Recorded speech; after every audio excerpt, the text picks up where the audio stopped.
आज आप पढ़ रहे हैं अग्रवाल अनसॉल्व, जो कि आज से आपकी क्लासेस स्टार्ट हो गई हैं। 2024 के अनसॉल्व यहाँ पर मैं सॉल्व करवाने जा रहा हूँ आपको। चलिए स्टार्ट करते हैं आज के इस सेशन को। तो आज के सेशन में आप क्या पढ़ने वाले हैं? आज के सेशन में आपको पढ़ने को मिलेगा सेट नंबर आपका A1 का सेक्शन नंबर ए। तो इसमें आपको पीडीएफ भी इसका मैं प्रोवाइड करने की कोशिश करूंगा और ज़्यादा से ज़्यादा कंटेंट्स आपको जो मिल जाएगा, आपको इसका सोल्यूशन जो है वेबसाइट पर भी मैं अपलोड कर दिया करूंगा, तो वहां से भी आपको इसका सोल्यूशन मिल जाएगा। चलिए शुरू करते हैं आज के अपने इस पहला नंबर जो क्वेश्चन है वो क्या है, चलिए देखते हैं। क्वेश्चन नंबर 1 है, read the passage carefully and answer the following question. इस पैसेज को ध्यान से आपको पढ़ना है, उसके बाद में आपको नीचे दिए गए प्रश्नों के उत्तर देने हैं।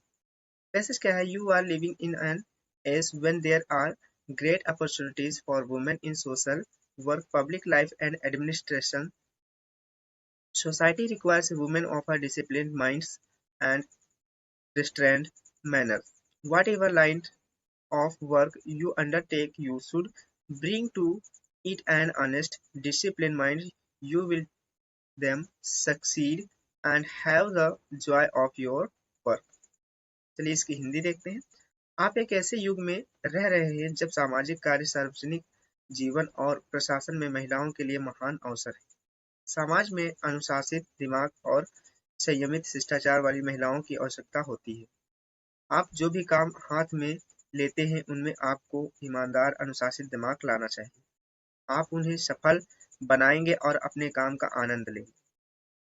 Actually, in our country, education so far as girl education is concerned is not widespread enough, so every institutions which contributes to the education of girls is worthy of a recognition and encouragement.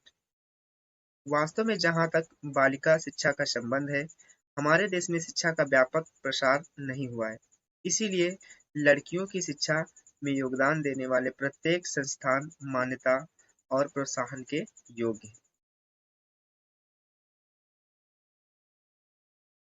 But I am conscious that the kind of education that is important must not only be broad but should also be deep. We are lacking in depth. We may become learned and skilled, but if we do not have some kind of purpose in our life themselves become blind and blundering and bitter. लेकिन मैं इस बात को लेकर सचेत हूँ कि जिस प्रकार की शिक्षा का आयात किया जाता है वह न केवल व्यापक होनी चाहिए बल्कि गहरी भी होनी चाहिए। हमारे पास गहराई की कमी है। हम विद्वान और कुशल बन सकते हैं, लेकिन अगर हमारे जीवन में किसी प्रकार का उद्देश्य नहीं है तो हमारा जीवन स्वयं अंधा, भारी और कड़वा हो जाता है। मतलब निस्वार्थ हो जाता है, जिसमें कोई भी मतलब जीवन का उद्देश्य नहीं रहता है, ऐसा जीवन हो जाता है। मतलब कहने का यह अभिप्राय है कि भविष्य खतरे में पड़ जाता है। चलिए इससे बनने वाले क्वेश्चंस जो है वो भी हम लोग देख लेते हैं, यहाँ पर डिस्कस कर लेते हैं। तो आपका ये पैसेज दिया गया क्वेश्चन नंबर 1 है, what opportunity are being given to the women in our country in the present time. वर्तमान समय में महिलाओं को क्या अवसर प्रदान किए गए हैं, उन पर आपको बताना है, उनके बारे में। In present time, there are opportunity for women in a social work and public life and administration. ये हो जाएगा। फिर what is meant of the phrase blind and blundering and bitter? तो phrase का मतलब क्या है? We are lacking in depth. We may become learned and skilled, but if we do not have some kind of purpose in our lives themselves become blind and blundering and bitter.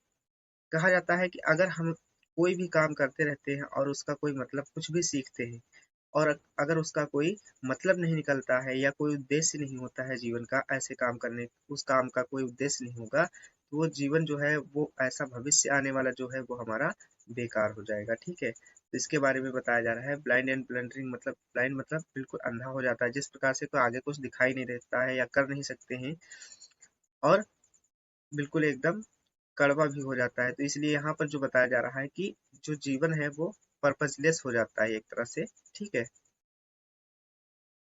अगला question देखते हैं। What type of education does the writer recommended for us in his essay? अब देखिए किस प्रकार की शिक्षा इसमें राइटर जो है वो हमारे लिए बता रहा है किस प्रकार की शिक्षा रिकमेंड कर रहा है हम लोगों के लिए, तो वो बता रहा है इसमें। देखिए, the author recommends an education with a definite purpose because education without purpose leads towards mistaken deeds resulting in grief। अब देखिए बता रहा है कि अगर पर्पसलेस जो भी एजुकेशन होंगी उसमें क्या होगा, उसमें गलतियां होती रहेंगी और उसका रिजल्ट जो होगा वो भी दुख भरा होगा, परिणाम भी दुख भरा ही मिलेगा। तो इसलिए हमें कार्य जो भी करना चाहिए वो उसका कुछ ना कुछ कोई ना कोई उद्देश्य हमारा होना चाहिए। फिर है what kind of does the society need, किस प्रकार के समाज की जरूरत है, या फिर what qualities should the women have according to the present need to the society, किस प्रकार की महिलाओं में सोसाइटी आजकल जरूरत है। तो society needs a discipline women of a controlled behaviour. अब देखिए, डिसिप्लिन अनुशासित महिला की जरूरत है और जो अपने व्यवहार पर संयम भी रख सके। फिर है what is the word same in the meaning in the given passage, तो लिमिटेड का मतलब हो जाएगा लैकिंग यहाँ पर, और प्रोवाइडेड का मतलब हो जाएगा यहाँ पर वाइड स्प्रेड। फिर है what is word opposite in the meaning in the given passage, unworthy का हो जाएगा वर्दी इसमें। फिर है what is the subject about which the writer is a speaking to. अब देखिए कौन सा सब्जेक्ट है, तो इसमें जिसके बारे में लेखक बात कर रहा है, तो writer is talking about the women education, तो इसका टॉपिक क्या बन सकता है, वुमेन एजुकेशन। ये आपका टाइटल बन सकता है इस पैसेज का। अब चलिए अगला पैसेज हमारा क्या है उसके बारे में भी पढ़ लेते हैं और करके जो है। देखिए, Hindu civilization will be believe retain its continuity. The Bhagavad Gita will not cease to inspire men of action, and the Upanishads men of thought. The charm and consciousness of the Indian way of life will continue, however much affected it may be by the labor-saving devices of the West. People will still love the tale of the horses of the Mahabharata and Ramayana, and of the love of Dushyanta and Sakuntala and Kauravas and Urvasis, the quiet and gentle happiness which has at all times pervaded Indian life, where permission, disease, and poverty have not overclouded it, will surely not vanish before the more hectic way of the West. अब देखिए इसकी हिंदी क्या हो सकती है। हमारा मानना है कि हिंदू सभ्यता अपनी निरंतरता बनाए रखेगी, भगवत गीता कर्मशील लोगों और उपनिषदों विचारशील लोगों को प्रेरित करना बंद नहीं करेगी। भारतीय जीवन शैली का आकर्षण और शालीनता जारी रहेगी, भले ही यह पश्चिम के श्रम बचत उपकरणों से कितना भी प्रभावित हो। महाभारत और रामायण के नायकों की कहानियों और दुष्यंत और शकुंतला और कौरवों और उर्वों की यानी कि उर्वशियों की प्रेम की कहानियों को लोग अभी भी पसंद करेंगे।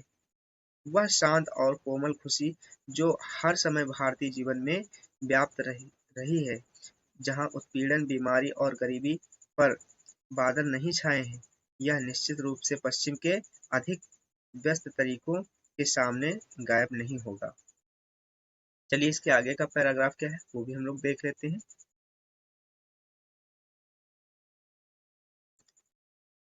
Much that was unless in ancient Indian culture has already persisted, the extravagant and barbarous and hectomobs of the Vedic age have long since been forgotten, though animal sacrifices continue in some sects. Vidukas have long ceased to be burnt on their husbands' pyres. Girls may not be married in childhood. In buses and trains all over India, Brahmans rub shoulders with the lowest caste without consciousness of grave population, and the temple are open to all by all.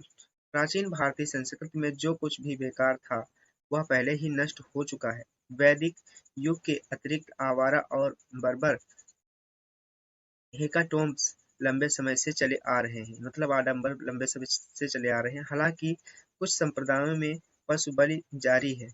विडोकस लंबे समय से अपने पति की चिंताओं पर जलाना बंद कर दिया है, मतलब कहा जाता है कि जो जिस महिला का पति मर जाता था उसको जला दिया जाता था साथ ही में, तो वो भी बंद हो गया। लड़कियों की शादी बचपन में नहीं हो सकती है। पूरे भारत में बसों और ट्रेनों में ब्राह्मण गंभीर प्रदूषण की चिंता के बिना सबसे निचली जाति के साथ कंधे से कंधा मिलाते हैं और मंदिरों को सभी के लिए खोल दिया जाता है। आजकल जो है छुआछूत भेदभाव कम हो गया है। अब चलिए इससे बनने वाले क्वेश्चन क्या है वो भी देख लेते हैं हम लोग और डाउट अपना क्लियर कर लेते हैं। क्वेश्चन है जैसे Hindu civilization will be believed open. अब देखिए इससे बनने वाला क्वेश्चन क्या है, how will Hindu civilization retain its continuity despite being many change. अब देखिए अनेक परिवर्तन होते हुए भी हिंदू सभ्यता अपनी निरंतरता कैसे बनाए रखेगी। तो यहाँ पर देखिए Hindu civilization will retain its continuity in the following way. The Bhagavad Gita and Upanishads would inspire that man of action and thoughts. People will love tales of the heroes of the Mahabharata and Ramayana. Western life of a hurry and worry will not touch us. The quiet and gentle happiness, the charm and glory of Indian way of life will continue. Hindu सभ्यता निम्न प्रकार से अपनी निरंतरता बनाए रखेगी। भगवत गीता और उपनिषद मनुष्य को कर्म और विचार के लिए प्रेरित करते हैं। लोग महाभारत और रामायण के नायकों की कहानियों को पसंद करेंगे। जल्दबाजी और चिंता का पश्चिमी जीवन हमें स्पर्श भी नहीं कर पाएगा। शांत और सौम्य सुख भारतीय जीवन शैली का आकर्षण और वैभव बना रहेगा। नेक्स्ट क्वेश्चन है आपका, वो क्या है, what does man expressions labour saving devices of the West. अब देखिए पश्चिम में जो लेबर जो है श्रम बचत जो डिवाइसेस मशीनें आई हैं उनसे आप क्या समझते हैं, उनका एक्सप्रेशन क्या हो रहा है लोगों पर, चलिए वो देखते हैं। A machine gadget etcetera that reduce human effort hard work और labour saving devices such as a washing machine. तो देखिए यहाँ पर मशीनें जो भी आई हैं, जो भी गैजेट्स आए हैं इत्यादि, वो सब क्या करते हैं, ह्यूमन एफर्ट को रिड्यूस करने का काम करते हैं। रिड्यूस मतलब जो मनुष्य द्वारा लगाए जाने वाला कार्य था उसको कम समय में ही उसको किया जा रहा है। ठीक है, जैसे कि वॉशिंग मशीन इसमें से एक उदाहरण दिया गया है, तो जिसको कपड़े धुलने में अगर समय लगता था तो वो अब कम समय में ही उसका कार्य निपटा ले रहा है। फिर है third number question, what are the source of inspiration that can check the people debating from the path of silence. तो यहाँ पर देखिए the Bhagavad Gita will not cease to inspire man of action and the Upanishad man of a thought. Bhagavad Gita कर्म के पुरुषों और उपनिषद विचार के पुरुषों को प्रेरित करने के लिए बंद नहीं करेगी। तो सोर्स इसमें बताना था इंस्पिरेशन का, तो भगवत गीता है आपका, ठीक है, और उपनिषद है, थॉट्स है। फिर which useless custom in ancient Indian culture have been discarded. प्राचीन भारतीय संस्कृति में कौन से बेकार रिवाजों को त्याग दिया गया है। Dowry act, sati, childs and marriage etcetera which were the useless custom in ancient India have been discarded now. दहेज अधिनियम, सती बाल विवाह आदि जो प्राचीन भारत में बेकार रिवाज थे अब त्याग दिए गए हैं, ये हो जाएगा। फिर which word in the passage means maintain, तो मेंटेन का हो जाएगा saving. Give one word of the following expression, one whose husband is dead, तो उसको क्या कहते हैं, विडो कहेंगे, यानी कि जिसका हस्बैंड मर गया हो उसको क्या कहते हैं, विधवा।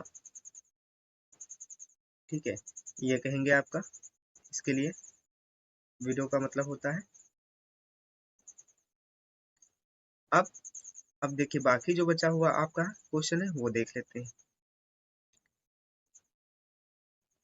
वो क्या है, which word in the passage opposite of the florist.